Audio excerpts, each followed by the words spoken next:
सुंदरवन के जंगल में टुनटुनी चिड़िया की एक मिठाई की दुकान थी। टुनटुनी चिड़िया की मिठाई बहुत ही स्वादिष्ट हुआ करती थी, इसलिए जंगल के सभी पक्षी टुनटुनी चिड़िया की मिठाई बहुत शौक से खाते थे। तभी टुनटुनी चिड़िया के फोन की घंटी बजती है। हेलो टुनटुनी चिड़िया, जल्दी से मेरे घर पर 2 किलो मिठाई भेज दो। मौसम खराब है, बारिश हो रही है, इसलिए मैं दुकान पर नहीं आ सकता। तुम मिठाई घर पर भिजवा दो। लेकिन तोते भैया, मैं दुकान पर अकेली हूँ, लेकिन मैं देखती हूँ अगर मैं कुछ कर सकती हूँ तो। ये कहकर टुनटुनी चिड़िया फोन रखती है और सोच में पड़ जाती है। तभी वहाँ एक कौवा आ जाता है और टुनटुनी चिड़िया से कहता है, चिड़िया बहन, मेरे बच्चे भूखे हैं। ऐसी बारिश में कोई भी काम धंधा नहीं मिल रहा है मुझे। प्लीज आप मुझे अपने पास काम पर रख लो। आपकी बड़ी मेहरबानी होगी मेरे ऊपर। ये सुनकर टुनटुनी चिड़िया कालू कौवे से कहती है, कौवे भैया, वैसे तो मेरी दुकान पर किसी पक्षी की जरूरत नहीं है, क्योंकि मैं अपनी दुकान का सारा काम खुद ही करती हूँ। वैसे जब आप इतनी परेशानी में हो तो ठीक है, आप मेरी मिठाई पक्षियों के घरों में देकर आया करो, क्योंकि बारिश के दिनों में सभी ग्राहक फोन पर ही ऑर्डर देते हैं। ये सुनकर कालू कौवा बहुत खुश हो जाता है। अच्छा कालू भैया, आप ये मिठाई लो और हरिया तोता के घर दे आओ। टुनटुनी चिड़िया, मैं अपना काम बहुत मेहनत से करूँगा। खुश हो जाओगी तुम मेरा काम देखकर। मैं उड़ सकता हूँ, मैं तेज बारिश में भी उड़ सकता हूँ। कालू कौवा टुनटुनी चिड़िया से हरिया तोता की मिठाई लेकर वहाँ से निकलता है। कालू कौवा बहुत ही आलसी और गंदी नियत का लालची पक्षी था, इसलिए कालू कौवा रास्ते में जाकर नदी के पास बैठ जाता है और हरिया तोता की मिठाई से आधी मिठाई खा लेता है। ये मिठाई तो बहुत ही स्वादिष्ट है, मजा आ गया इसे खाकर। काम अच्छा मिल गया है। अब तो हर रोज मैं ऐसे ही मजे मजे से मिठाइयाँ खाया करूँगा।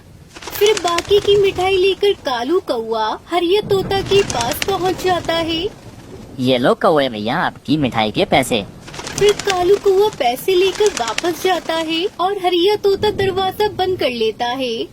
हरिया जी, ये टुनटुनी चिड़िया भी बहुत तेज है। पहले 100 रुपए में इतनी सारी मिठाई देती थी, और अब देखो इस मिठाई से तो हम दोनों का पेट भी नहीं भरेगा। दुकान क्या चलने लगी है चिड़िया की, इसलिए ज्यादा लालच करने लगी है। वहीं दूसरी तरफ डिलीवरी देकर कालू कौवा अपने घर जाता है और अपनी पत्नी सुंदरी कौवी को सारी बात बताता है। फिर सुंदरी कौवी, मैं रास्ते में ही नदी के पास बैठ गया और जी भरकर मिठाई खाई। मजा आ गया आज तो मुझे। कालू कौवे, तुम मुझे क्यों बता रहे हो? जरूर जलाने के लिए बता रहे होंगे।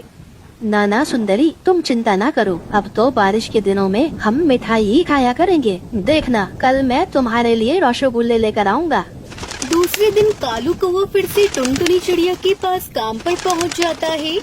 बहुत अच्छा किया कालू, जो तुम टाइम पर आ गए। अभी अभी बंटी कबूतर का ऑर्डर आया है। ये मिठाई मैंने डब्बे में डाल दी है। बंटी कबूतर के घर दे आओ और कबूतर से पैसे ले आना। चिड़िया बहन, क्या है इस डिब्बे में? मेरा मतलब रसगुल्ले, बर्फी, लड्डू या गुलाब जामुन? गुलाब जामुन है कालू भैया। कबूतर को मेरी दुकान के गुलाब जामुन बहुत पसंद है। ये सुनकर खुशी खुशी कालू कौवा बंटी कबूतर की मिठाई लेकर उड़ता है। आज तो कालू कौवा सीधे अपने घर ही चला जाता है और अपनी पत्नी सुंदरी से कहता है, लो खा लो सुंदरी, इस डिब्बे से आधे गुलाब जामुन निकाल कर खा लो। कालू जी, उस गंदी आंखों वाले कबूतर को पता तो नहीं चलेगा? तुम चिंता ना करो, जितना उसका सर छोटा है उतना ही दिमाग भी। फिर सुंदरी कौवी डब्बा खोलती है और डब्बे में से गुलाब जामुन खाने लगती है। सुंदरी कौवी भूखी इतनी थी कि उसने तो आधे से ज्यादा गुलाब जामुन खा लिए। अरे सुंदरी, अब बस भी करो, सारे गुलाब जामुन खा जाओगी क्या? कालू, ये गुलाब जामुन बहुत ही स्वादिष्ट है, मजा आ गया खाकर।